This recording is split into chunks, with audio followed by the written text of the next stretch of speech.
Hey guys, welcome to my little art studio. This is where I've been spending most of my summer for this class.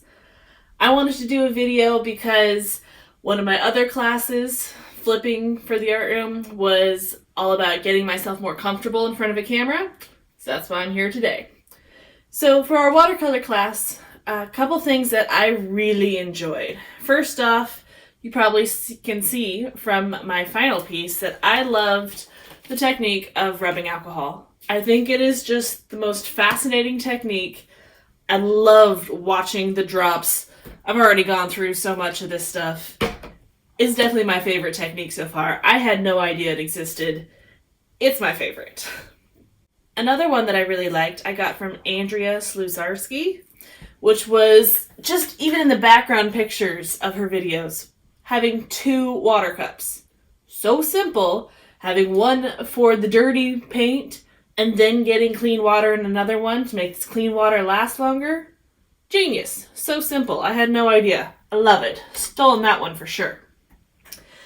Another thing that I really liked was being able to draw over my paintings.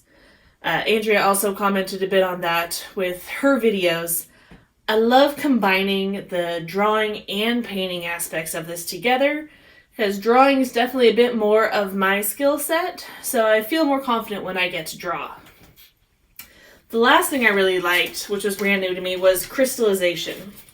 I had a lot of fun towards the beginning trying out that technique. Where'd it go? There we go. This is such a cool idea. I think kids are going to find this to be really fascinating. The bummer is that it takes so long, but seeing those crystals forming could bring in a little science into the art room. I think kids are really going to enjoy this technique. I'm going to be using it a lot. As for teaching tools, some things that I'm definitely going to include would be, first off, how to do a good wash. Nick Hahn did a really good job in her video talking about how to pull that bead of paint down. It's such a simple thing that I never really took the time to teach it to my students, but now I know the tips, I know the wording, I'm going to be using that one a lot. Another one was from Andrea Sluzarski again, and her color wheel. Doing the simple colors really quickly to make that color wheel, showing how they can just blend together. I think that's going to be a great review for my students. I really liked her video, the color theory and watercolor, which showed how to do this. I already made my own version of the video to use using this exact technique. I think it's really smart and a quick review for students. The last tool that I plan on using is from Amber Kane.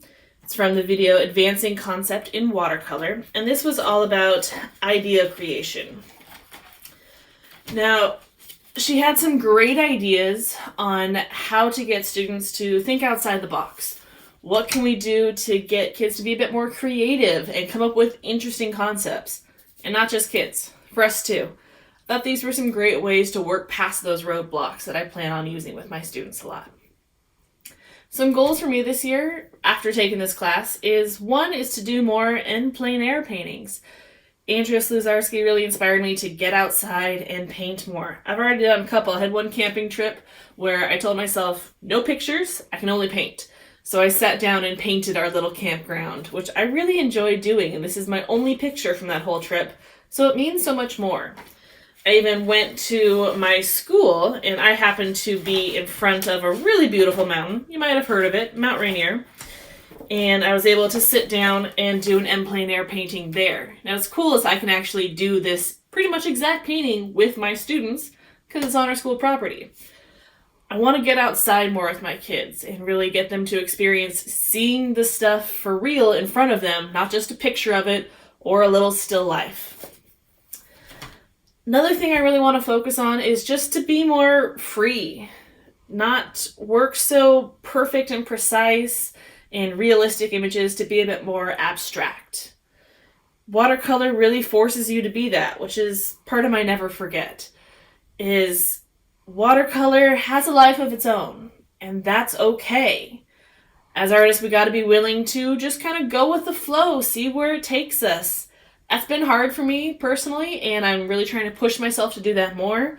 So it's a goal, and it's also something that I definitely will not forget, because I need to be a bit more free with my art.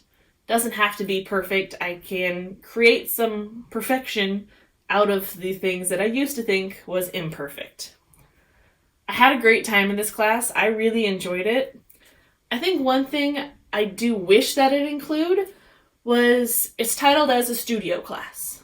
I wish there was a bit more of us doing our own paintings every single week. I really enjoyed the final project and our little ones along the way, but there were some weeks where we were just learning about classroom tools and how we can use it as teachers, which is very useful information, don't get me wrong. But I would have liked to include a bit more painting for me in the class, not just how I can use it in my classroom.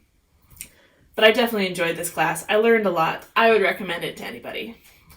Thanks for joining me on this journey, guys. I hope you enjoyed your summer as much as I did. Have a great school year.